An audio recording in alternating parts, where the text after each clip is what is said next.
Muy bien. Pues bueno, pues ahora sí vamos a entonces regresar al tema. Porque estamos viendo utilidades matemáticas. Bueno, pues habíamos visto la clase pasada, o clases pasadas más bien, complejidad computacional, ¿no? Vimos esto de complejidad y vimos la ODN, vimos la ODN cuadrada, ODN log n y entre otras, ¿no? Pues resulta que a veces las matemáticas nos ayudan de tal manera que podemos reducir muchísimo la complejidad en cuestión de solamente hacer una fórmula o algo parecido. De hecho, a mí me ha tocado ver algunos problemas en los que, por ejemplo, usan una búsqueda binaria. La búsqueda binaria es sobre una fórmula, hasta ver en qué parámetro la fórmula te da un valor correcto. Entonces allí donde se pueden llegar a utilizar pues términos matemáticos. Y de hecho el que vamos a ver precisamente también se podría aplicar con búsqueda binaria. Vamos a ver cómo. Digamos que tenemos el siguiente problema. Digamos que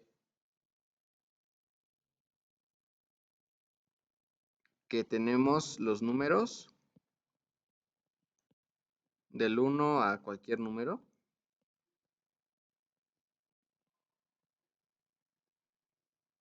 Y queremos, o más bien no queremos, nos piden calcular la suma desde el 1 hasta cualquier número que nos den n.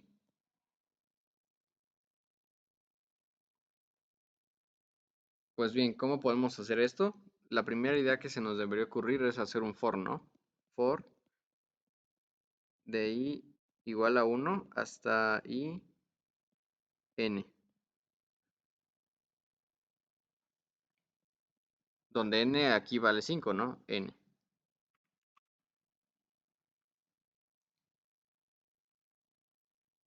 ¿Qué haríamos en este for? Pues muy fácil, ¿no? Vamos a aumentar la suma con el número actual que sí. Entonces, recordando lo de las clases pasadas, ¿qué complejidad tendría hacer ese for y hacer la suma?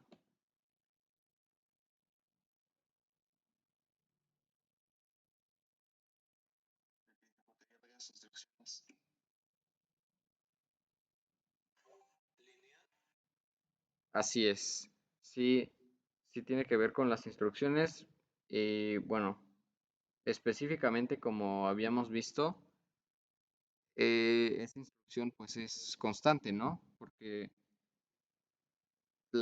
sumar una variable a otra variable pues es una operación, eso es constante.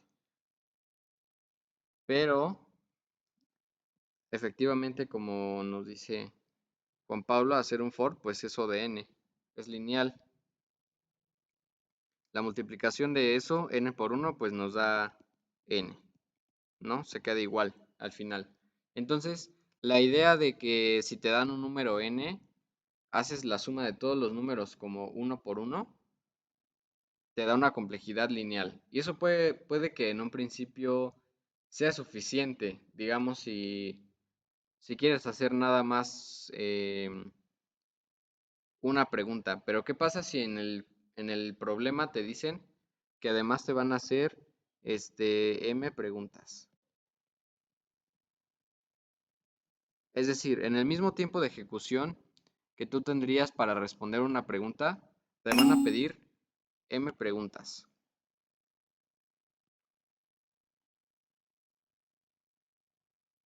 Y m preguntas, donde las preguntas, ahí se me salió muy feo,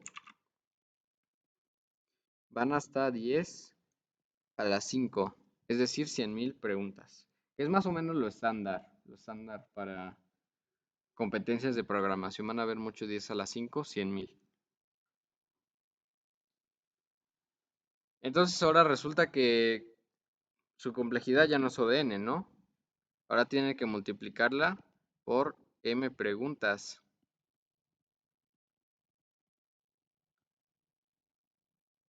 Imagínense, por ejemplo, que les piden calcular la suma de 1 al 100. Y la siguiente pregunta es calcular la suma del 1 al 99. La siguiente del 1 al 101. Entonces, el proceso de O de n ya no lo van a hacer O de n, ¿no? Sino más bien O de n multiplicado por las preguntas que hagan. Y bueno, pues eso resulta en n por m.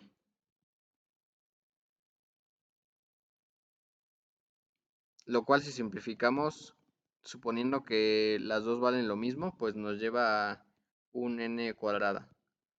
Que para estos números, pues claramente ya no pasa, ¿no? Recordando de eso, de la complejidad, hacemos el cálculo y si la multiplicación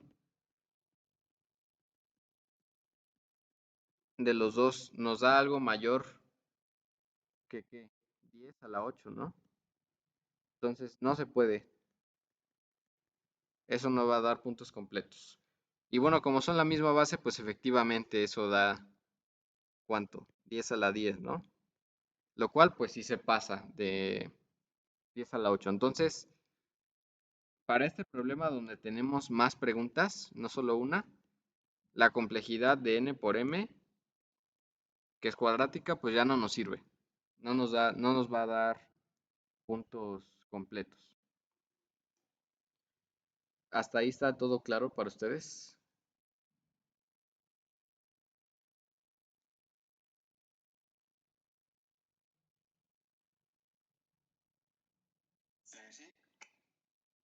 Va, muchas gracias.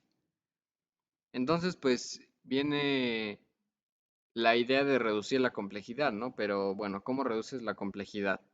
Si ustedes ya han visto este tema o hubieran visto este tema, pues la respuesta sería como muy rápida de ver. Y es por eso que ustedes lo tienen que visualizar, ¿no? Es decir, que todo lo que veamos de matemáticas, ustedes lo tienen que guardar mentalmente en su caja de herramientas de matemáticas. Ya cuando tengan algo que es tan común como esto, como que les piden la suma del 1 al n, van a decir, ah, pues uso esto y reduzco la complejidad de cuadrada a una lineal o algo parecido. Pues bien, hay una anécdota sobre este problema,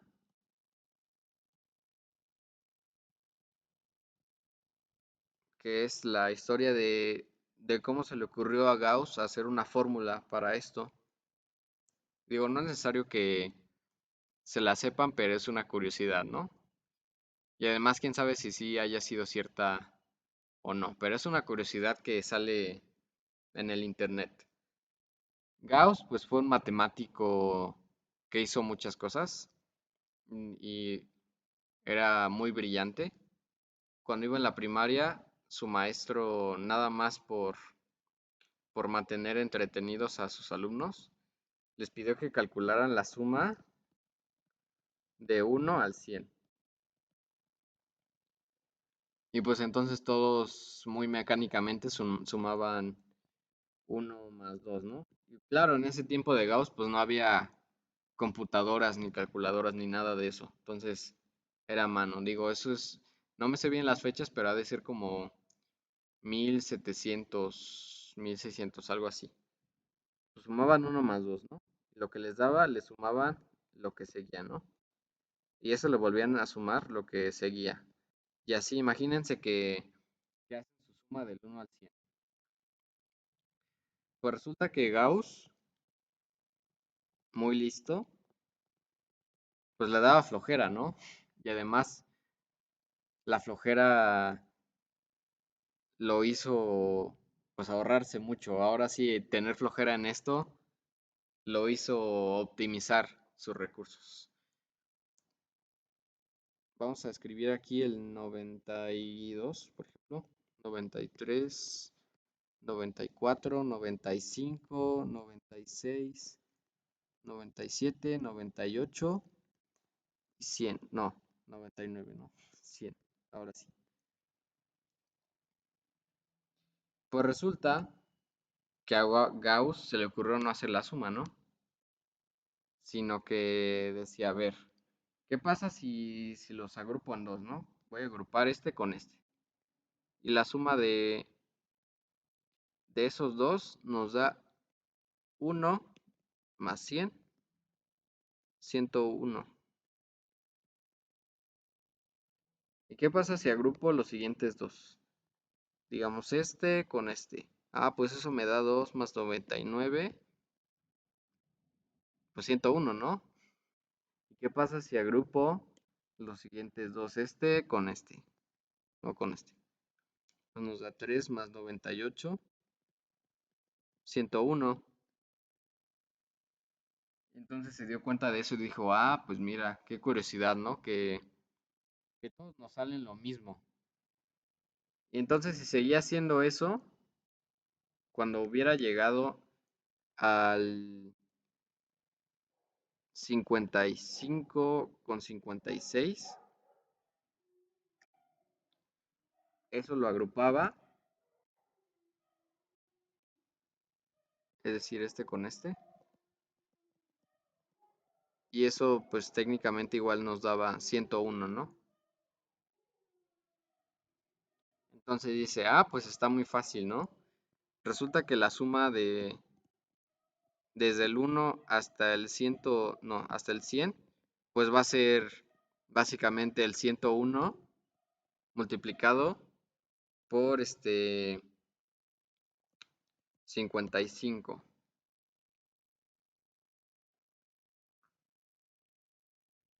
Y pues ya, entonces lo hizo muy fácil con una multiplicación, lo entregó y su resultado era correcto, pero lo hizo muy rápido, ¿no? Y en ese tiempo pues dicen que el maestro se puso a castigarlo o algo así porque así no quería que lo hiciera.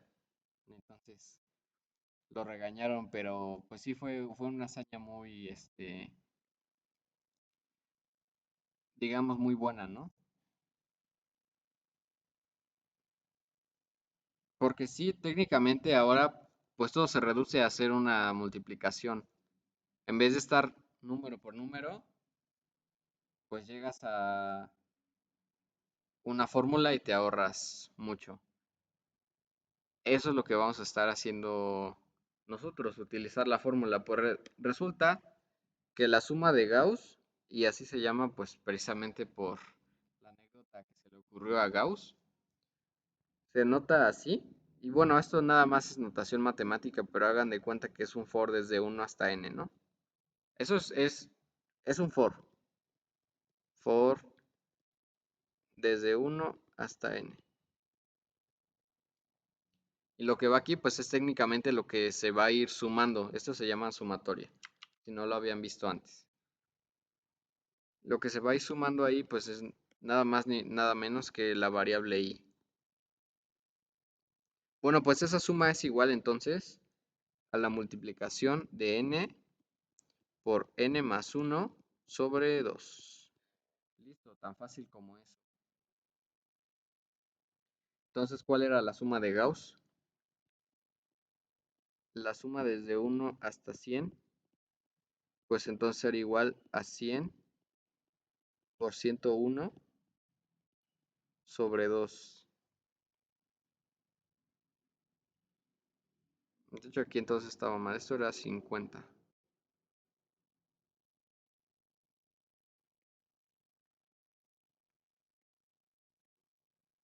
Lo cual técnicamente nos da 50 por 101,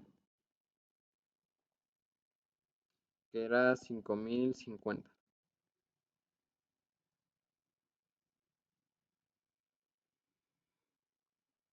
Y listo. Así tan fácil calculamos la suma.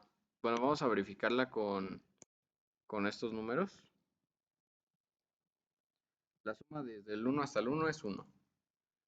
Esta pues es 3, de hecho ya las teníamos abajo, 6, 10, 15, 21, 28 y así se sigue, ¿no?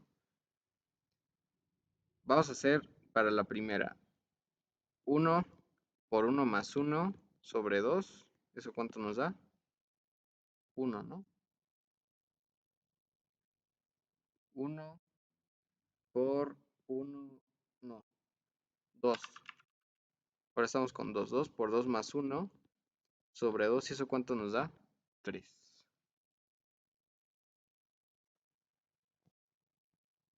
2 por... No, ahora es con 3. 3 por 3 más 1 sobre 2, 6, ¿no? 12 sobre 2, 6. 4 por 4 más 1 sobre 2. Eso es 4 por 5, 20 sobre 2, 10. Y pues vemos cómo sí, sí, exactamente nos da lo que estábamos esperando, ¿no? Y ahora la suma de Gauss no solo se limita a eso, la podemos llevar un paso más allá. Y bueno, nos cambiamos a la 4 porque ya no hay espacio.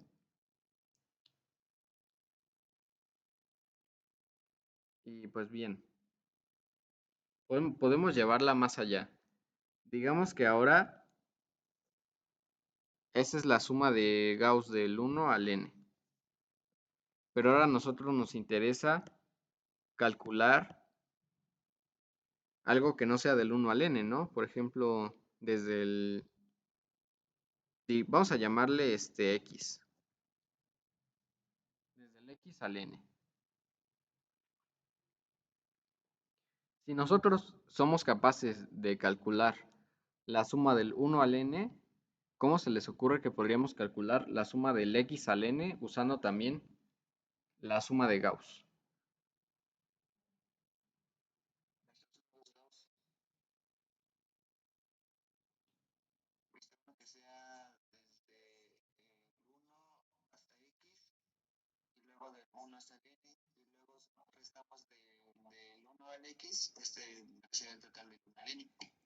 Exactamente. Esa es una idea excelente para lo que nosotros queremos hacer. Bueno, creo que alguien estaba escribiendo y bueno, pues esa es la idea. Entonces, aunque sea lo mismo, pues nos ayuda a que lo podamos visualizar.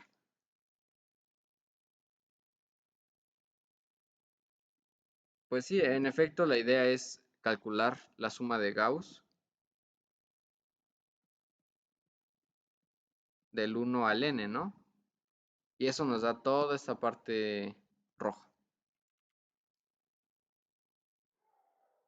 Pero si queremos la parte azul, pues entonces hay que quitarle lo que no nos interesa, ¿no? Digamos, esto ahora se lo quitamos, se lo restamos. Entonces, restamos Gauss. Y de hecho no de x, sino de x menos 1, ¿no? Porque si le restamos de x, esta también se va a ir. Y esa sí nos interesaba tenerla en el rango. Entonces, x menos 1. Y eso pues es igual a la suma desde y igual a x hasta n de y. Es decir, el pedazo, solo el pedazo que nos interesaba.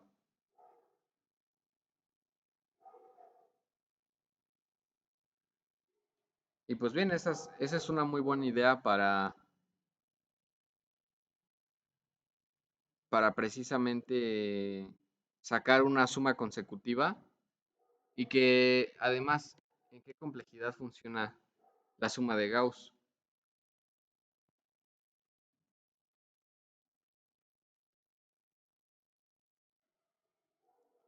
Si n es el número de tu entrada, pues la suma de Gauss es una fórmula, ¿no? Entonces, en realidad es constante.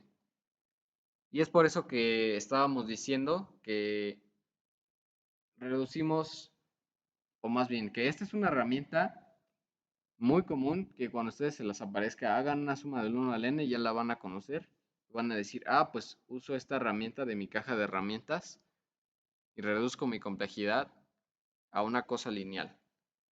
Teníamos la complejidad si la hacemos con un for de n por m, ¿no? Donde m era el número de preguntas que nos iban a hacer sobre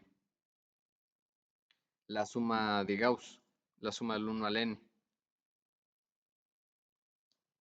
Y eso era hacer un for, pero ahora vamos a hacer un for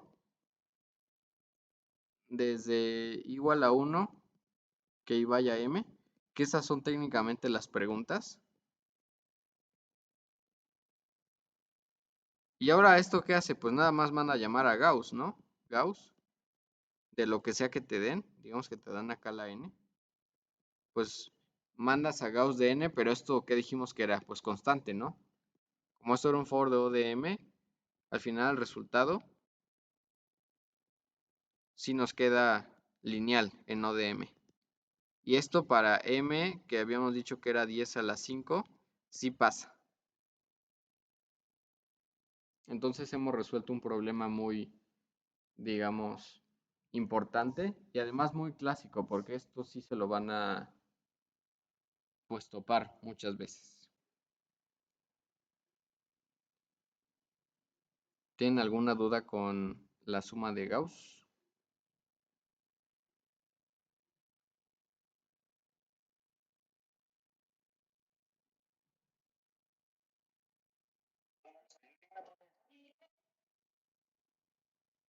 Ah, creo que no te entendí, se metió un poco de ruido.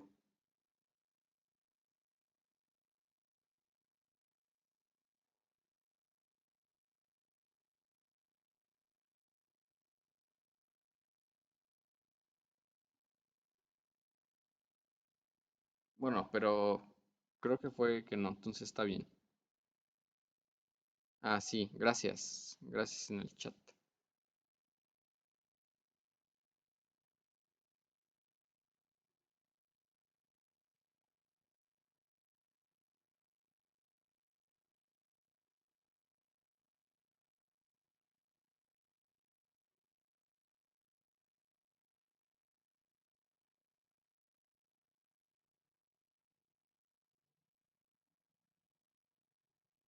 Creo que Osvaldo también estaba escribiendo algo. Entonces, no sé qué querías decir.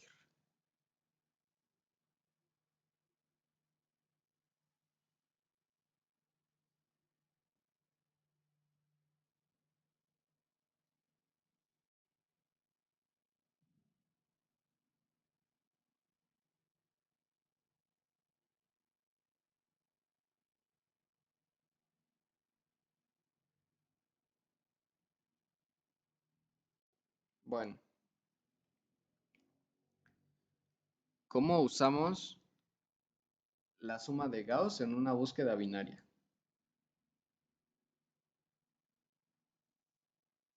Ahora estamos en la 5. Resulta que si hacemos una gráfica de cómo se ve la suma de Gauss, donde esta es la n, y esa es la suma, pues empieza en 1, luego va 3, luego va 5, luego empieza a crecer así, ¿no? ¿Eso en algún momento se va a hacer menor de lo que ya era o no?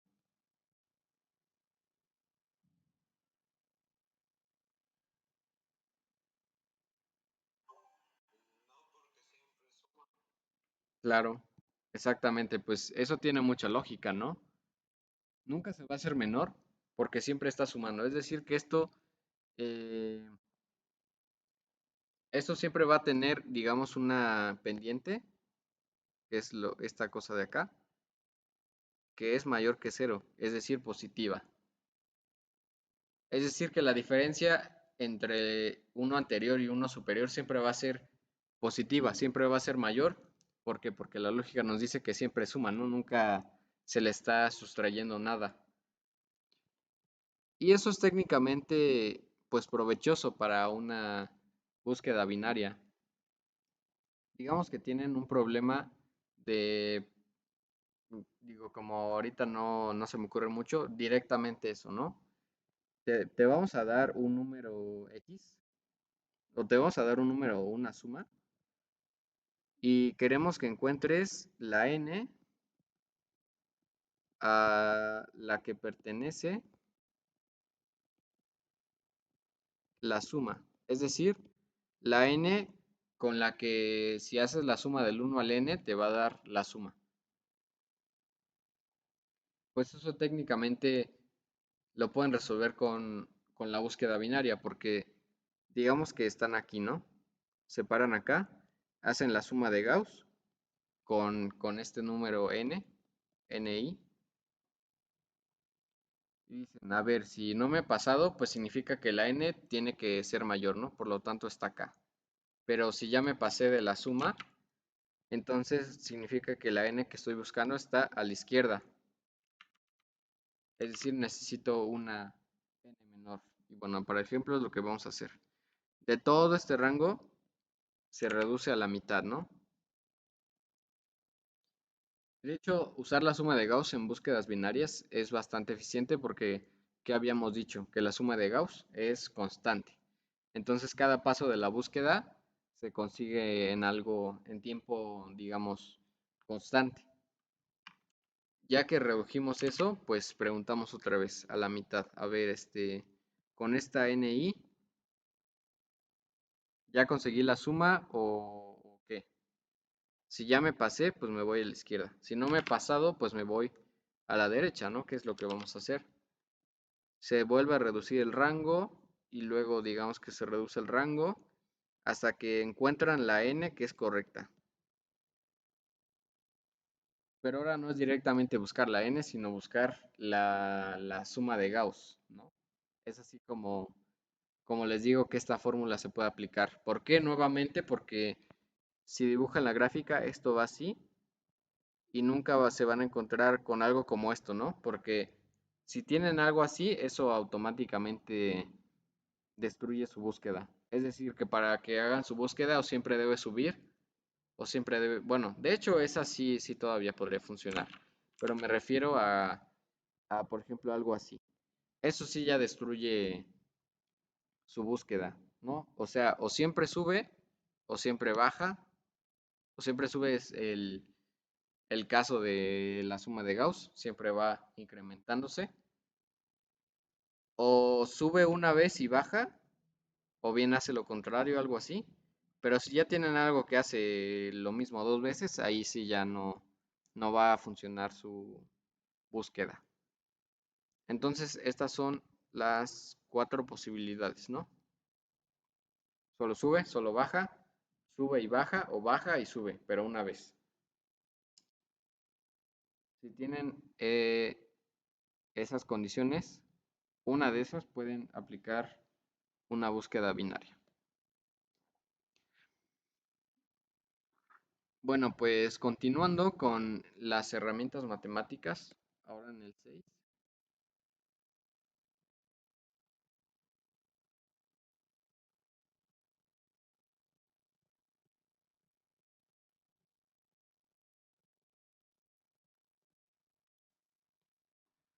vamos a ver también otra cosa que suele aparecer mucho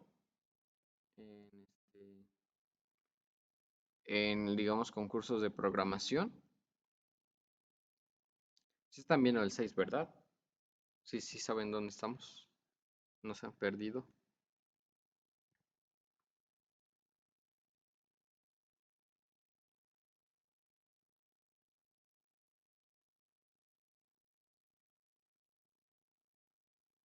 Ah, gracias, gracias por el sí.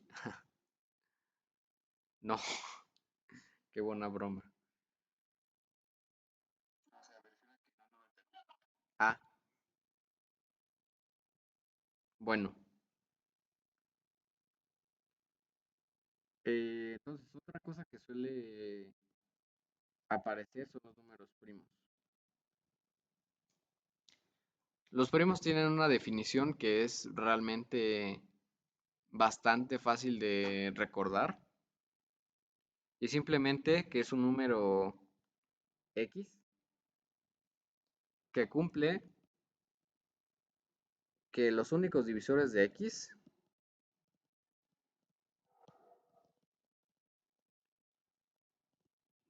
x son uno y x.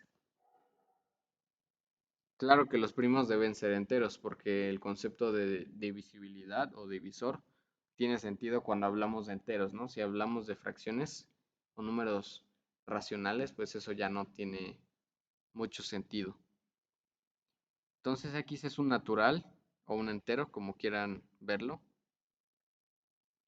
Los únicos divisores de x son 1 y x. Es decir, un número como estos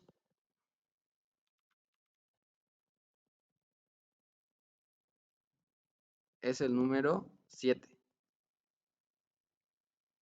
Porque si listamos todos los números del 1 hasta el 7, 7 sobre 1 nos da un entero, ¿sí o no? Pues sí, ¿no? De hecho, toda cosa entera sobre 1, pues nos va a dar 1. Quiere decir que el 1 siempre es divisor. Luego, 7 sobre 2 nos da un entero, no. 7 sobre 3 nos da un entero, no. Y sí, exactamente. Exactamente. 7 es primo porque todos estos no los puede dividir al 7. Y este sí, 7 sobre 7 es 1. Por ejemplo, el 6 no sería un primo porque el 1 divide al 6, pero el 3 también divide al 6. Cuando un número no es primo, tiene otro nombre especial. Se llama compuesto. Y de hecho, esos números compuestos por algo tienen el nombre. Si un número es compuesto, vamos a llamarle n, es porque entonces n es el resultado de la multiplicación de un primo 1 a la potencia a1 por un primo 2 a la potencia a2 por muchos primos hasta que llegue el primo k a la potencia a la k. Eso está muy matemático, pero poniendo otro ejemplo, el 6 es igual al primo 2, porque 2 es primo, ¿no? Solo lo divide el 1 y el 2, no hay números intermedios. 2 elevado a la potencia 1 por 3 elevado a la potencia 1, ¿no? Y esos dos son primos. Otro número compuesto, por ejemplo, podría ser el 6 por 2, que es 12. Y eso sirve muy bien para ejemplificar que como lo multiplicamos por 2, pues esto va a ser un primo a una potencia, que es técnicamente 4, ¿no? Por 3 a la 1, 4 por 3, pues nos da 12. Incluso los mismos primos se pueden representar usando esta notación. Por ejemplo, el 7, pues simplemente 7 a la 1, ¿no?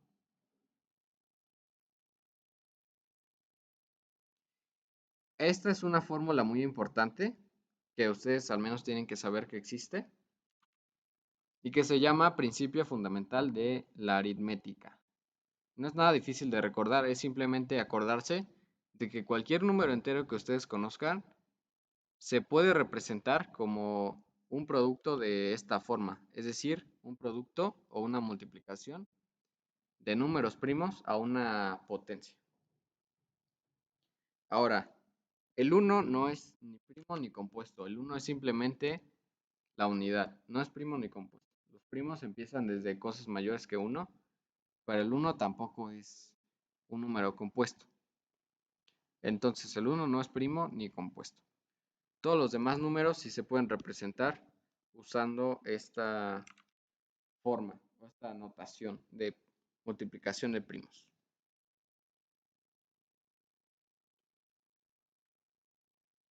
Entonces, pasamos a las 7. Hay varias formas de calcular o saber si un número es primo con un algoritmo en un programa. Digamos que ustedes les mandan la función de primo y le mandan un número X. ¿Cómo ustedes harían para saber si un número primo? Usando la definición.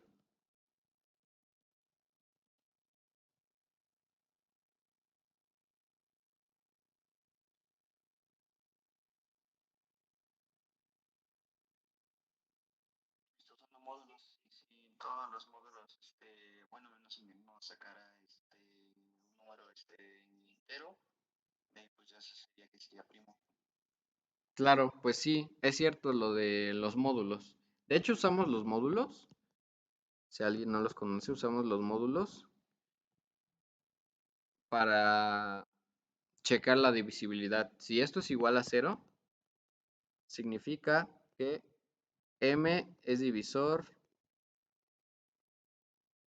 de x.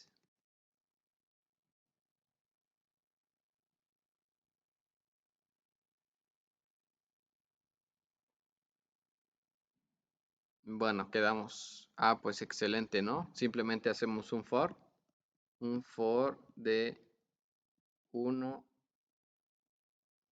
Bueno, técnicamente podría ser desde 2, ¿no? Desde 2 hasta x menos uno. Para que no pruebe el uno y el x, que ya sabemos que sí nos va a dar, que es positivo. Y si encontramos que el i, no es cierto, el i es del otro lado, que x módulo i, es decir, estamos probando si i divide a x. Si esto es cero, ¿qué significa? Ah, pues que es divisor, ¿no? Pero no queríamos divisores en medio, solo queríamos divisores en el uno y en el x. Por lo tanto, pues esto regresaría que no. Es decir, no es primo, ¿no? Porque encontró un divisor. Ese es un divisor no deseado. Si se salió de acá y todo encontró que estaba bien, pues regresa a true.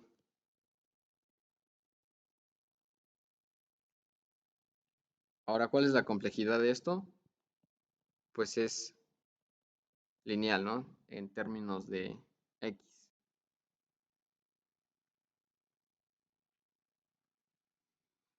Y volvemos a lo mismo. Si nada más van a probar uno, pues usan esta porque les va bien. Pero si van a probar m preguntas de, a ver, te doy este número primo y dime si es primo o no. Pues no es tan eficiente ya, ¿no?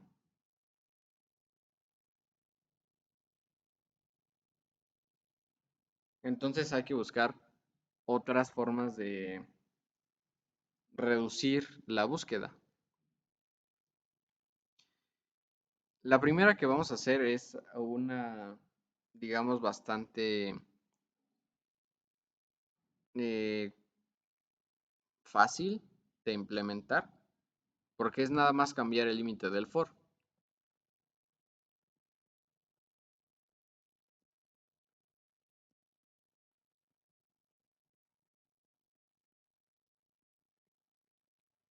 Digamos que estamos probando para el número 12. ¿Cuál sería posiblemente el último número que sí divide al 12?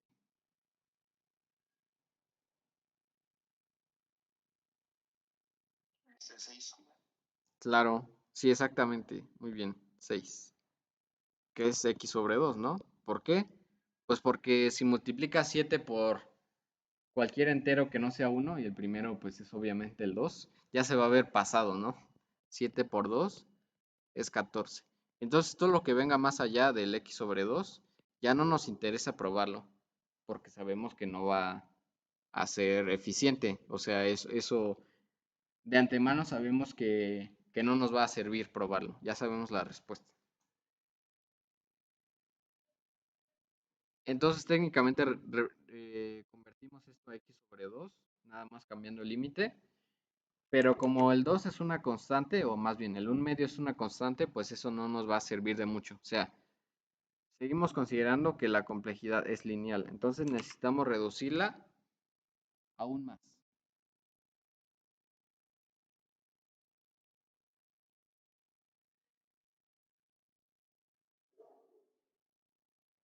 Digamos que ahora estamos probando para 13.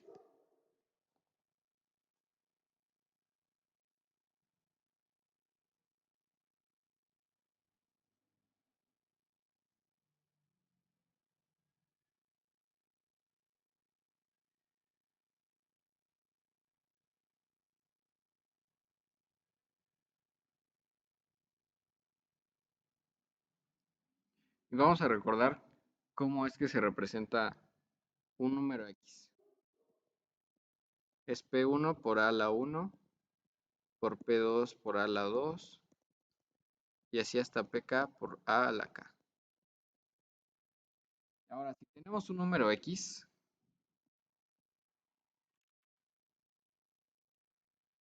que, digamos, es compuesto, entonces, ¿cómo va a ser este primo más grande? Digamos que tenemos que X es igual a P, muchas cosas antes, por P a la K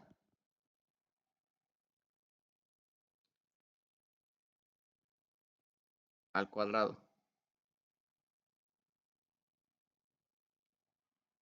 Entonces, ¿cómo despejamos el PK?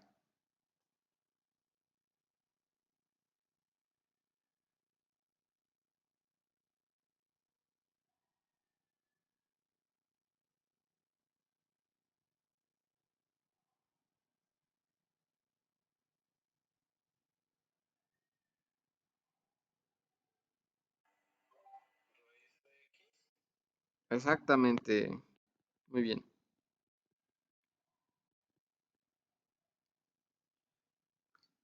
Entonces, consideramos que efectivamente el primo más grande que puede tener un número que no es primo, es decir, que es compuesto, pues va a ser la raíz de X.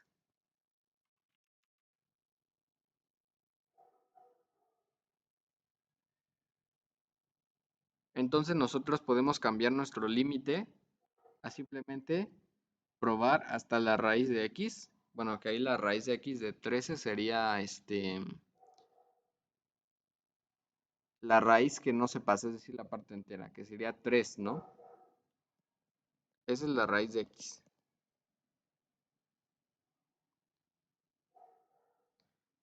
El uno pues sí lo divide. El 2 pues no lo divide y el 3 no lo divide. Ah, bueno, ahí no vamos a poner tache porque se confunde con la X.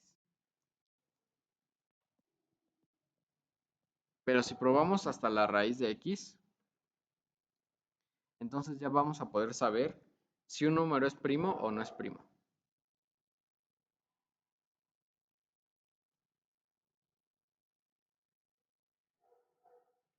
¿Por qué? Pues porque si probamos con un número primo que ya es mayor y lo multiplicamos por sí mismo, pues también ya se va a ver pasado, ¿no? Pues es la misma idea. Este 5 por 5 ya nos da 25 y este ya se pasó a lo que estábamos buscando, entonces ese evidentemente no va a ser el primo divisor.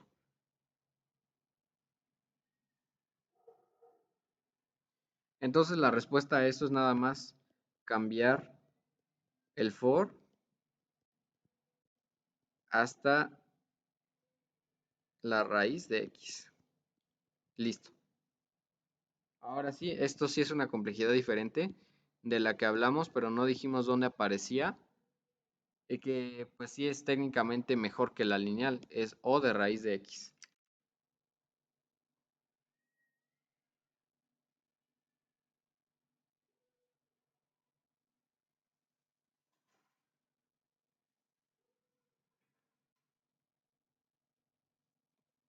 ¿Tienen alguna duda por ahí sobre eso?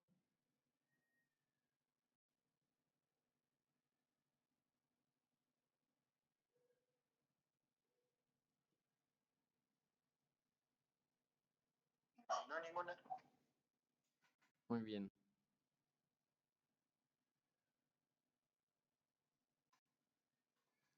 Pues entonces sí, es como reducimos buscar un primo de algo lineal a algo que es raíz de x.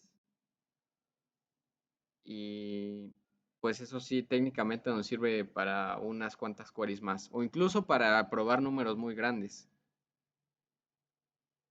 Ah, te perdiste en lo de x. Bueno, es que técnicamente x está en todos lados, ¿no? Entonces necesitamos saber algo específico, ¿no? O sea, como no te quedó claro qué es x o por qué se usa x o qué valores toma x. Ah, te refieres a esta parte.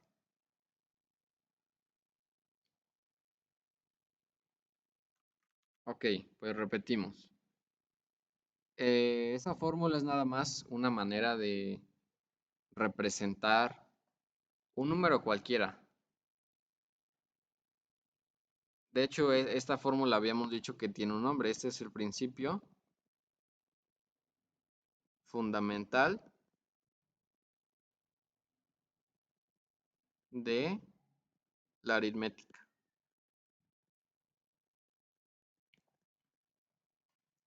¿Qué quiere decir? Que cualquier número x que nosotros tengamos, por ejemplo,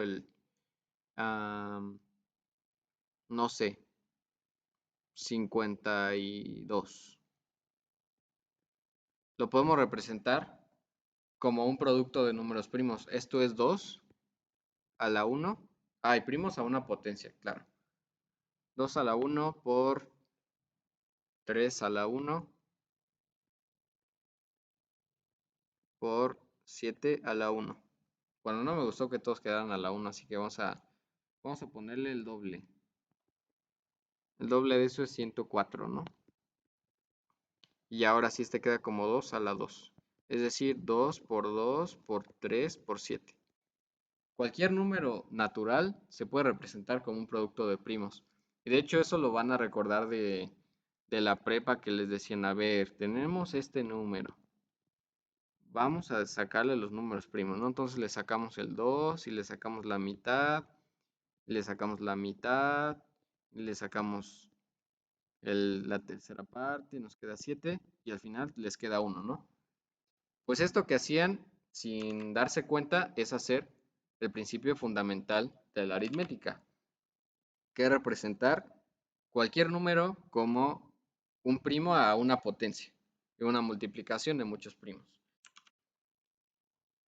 De hecho, algo que suele venir en concursos de programación, digamos un poco más avanzado, es que te dan un número implícitamente, tú le tienes que sacar los factores primos al número.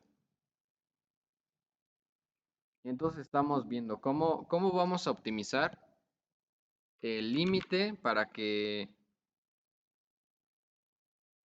nuestro algoritmo sea más eficiente, ¿no? Y entonces estábamos diciendo, ahora nos pasamos a la 8,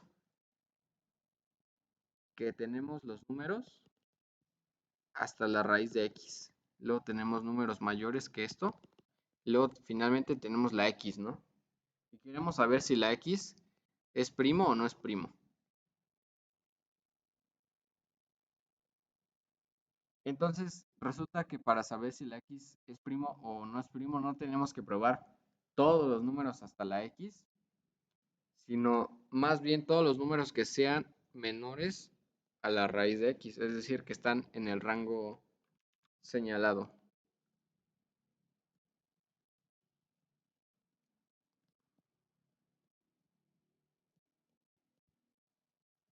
Bueno, menores o iguales.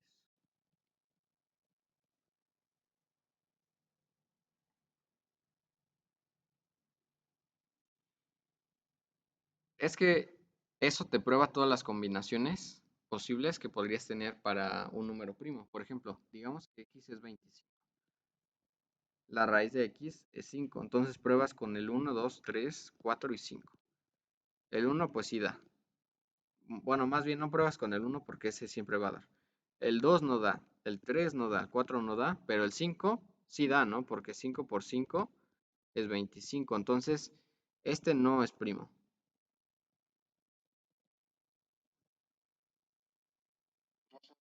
A raíz, ¿no? Porque en caso de que si diera un número entero sin decimales, sí sería, ¿cómo se llama? Bueno, sería compuesta, ¿no? Exactamente, si encuentras un divisor que te da el número, pues entonces ya es compuesto. Si no lo divide, perdón, si no lo divide, como es el caso del 3, haces la división, te va a salir con decimal, es decir, no va a salir entera. Si no sale entera, significa que no es divisor, no es divisor en términos de números enteros. Entonces, para probar si x es primo, debemos probar nada más con los números hasta la raíz de x. Porque si encontramos un número primo que es mayor a la raíz de x, por ejemplo el 7, lo tratamos de multiplicar por sí mismo, 7 por 7, pues ya se pasa, ¿no? Este ya no lo tendríamos que probar porque estábamos buscando el 25, ¿no? El 49. Entonces, pues ya técnicamente no es necesario seguir buscando. Eso nos deja con el algoritmo que habíamos dicho de for desde igual a 2 hasta ahí, raíz de x. Eso es o de raíz de x. Y ya les permite probar números primos, por ejemplo, como hasta 10 a la 14. Porque su for nada más va a ir hasta 10 millones, ¿no? La raíz de esto es evidentemente 10, no x, 10 a la 7, lo cual es menor o igual que 10 a la 8, ¿no? Ya lo habíamos dicho.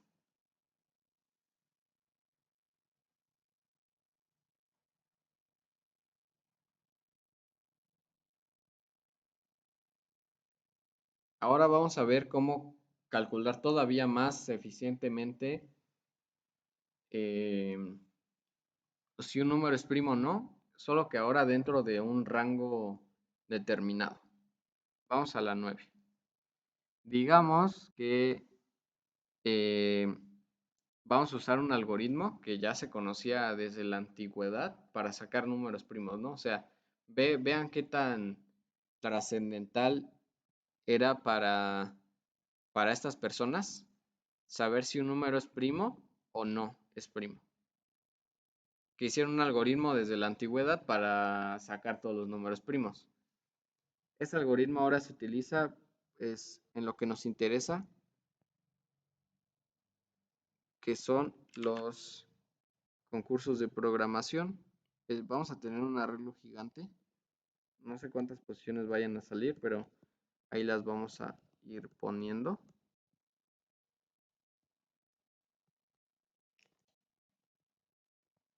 Para hacerlo más ejemplificativo posible.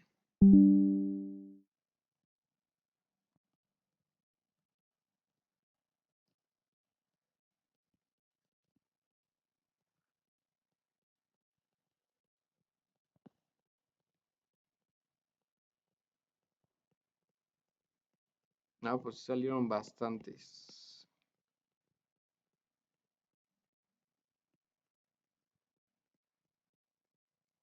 Ese va a ser un arreglo que nos va a almacenar si un número es primo o no es primo, específicamente el número en su posición, ¿no? Vamos a tener que si el arreglo tiene que 0, 0 es que i es primo. Y si tiene 1 es que i no es primo.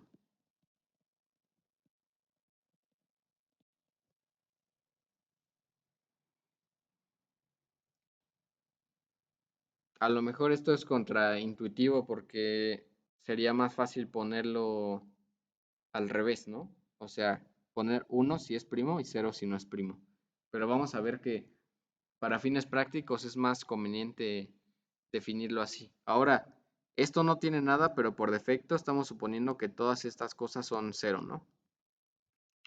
No las vamos a poner porque pues las vamos a ir cambiando, pero así es. Vamos a empezar desde el 2. El 2 siempre lo marcamos como 0 porque ya sabemos que el 0 es primo. Lo que vamos a hacer ahora es tachar, entre comillas, todos los múltiplos del 2 porque sabemos que sus múltiplos ya son automáticamente divisibles por 2, es decir, los pares. Y esos pues no son primos, no nos interesan.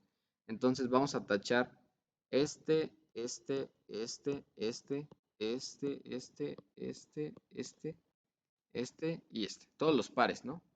Como que esos ya no son primos. Luego nos movemos al siguiente. Preguntamos si ese ya lo había marcado alguien, es decir, que no fuera cero. Recordemos que todo está lleno de ceros, ¿no? Como no lo ha marcado nadie, sabemos que ese es primo. Y vamos a marcar a todos los que sean múltiplos de ese. Entonces, pues marcamos al 6, que ya estaba marcado, pero se vuelve a marcar. Técnicamente marcamos al 9, al 12, al 15, al 18, al 21, ya se nos acabó, ¿no? Nos movemos al siguiente.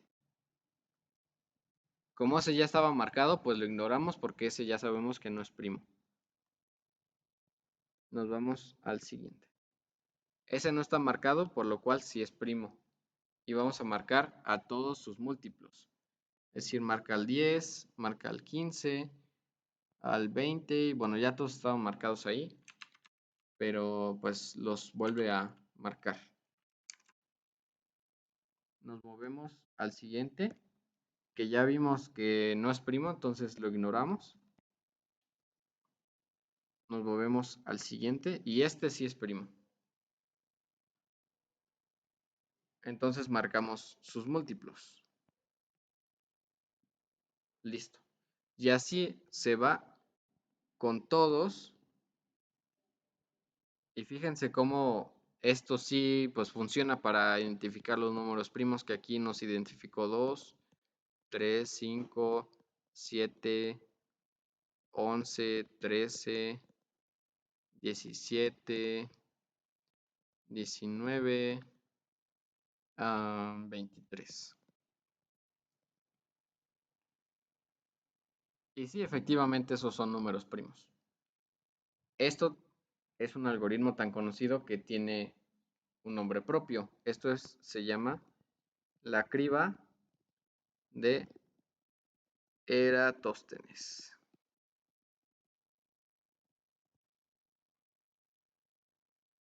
Ese algoritmo nos sirve para calcular números primos hasta 10 a la 7 aproximadamente. Y lo mejor de todo es la complejidad, que todo ese precálculo lo hace en n log n. Vamos a quedarnos nada más con el algoritmo, digamos, rápido, para que lo tengan. Y va desde 2. Ah, caray. Va desde 2. Va desde 2 hasta n, donde ese n es el número máximo que quieren calcular. Y luego preguntan si la criba de i es 0, es decir, que este es primo. Y si es primo, pues simplemente lanzan otro for, ¿no? Solo que desde j es igual a i más i. Este pasa por todos los múltiplos. Bueno, no quiero que el punto y coma se confunda con la j. J es menor o igual que n. Marca todos los números múltiplos hasta el límite. Y j va a ir de i en i, ¿no? J más igual i. Y simplemente hacen que criba de j, porque estos son los múltiplos, es igual a 1. Listo, ya tiene su criba. Lo mejor de todo esto es que ahora hacer primo de x, que les da pues un tiempo constante, ¿no? Porque ahora solo se meten a criba y le preguntan, a ver, ¿tenía 0 o tenía 1? Pues ya, es técnicamente lo único que tienen que hacer. ¿Sí está claro este algoritmo?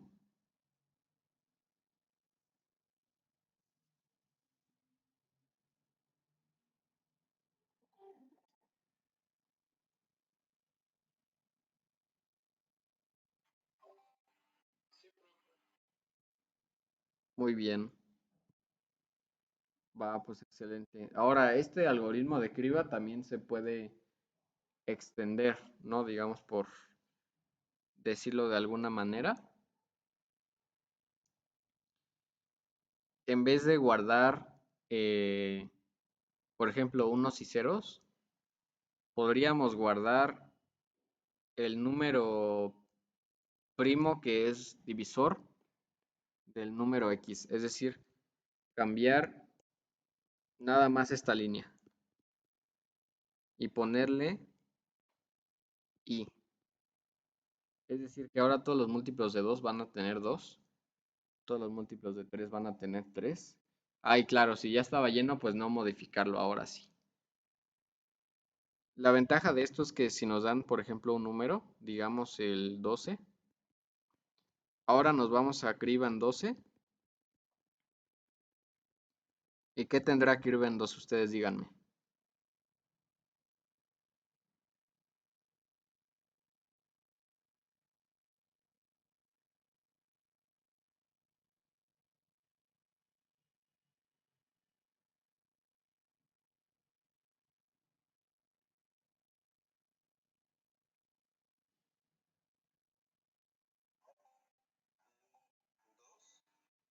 Muy bien. Sí, exactamente. Criba en 12 va a tener un 2 porque el 2 fue quien lo marcó primero, ¿no? Y decimos que después ya no se edita la I.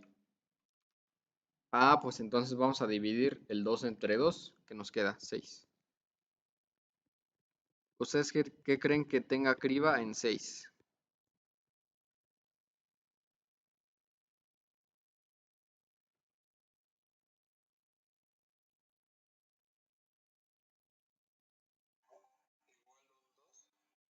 Muy bien, exactamente. Lo volvemos a dividir. Y bueno, por conveniencia, en vez de ahora si un número primo es 0, le vamos a poner el mismo número primo, es decir, su divisor más pequeño. Esto va a tener 3. Y entonces estos números, ¿qué eran? Seguimos. Sí, sus primos, pero sus primos factorizados. Es decir, lo del principio fundamental. Entonces vean cómo esta prima, esta criba ya también nos sirve para factorizar los primos.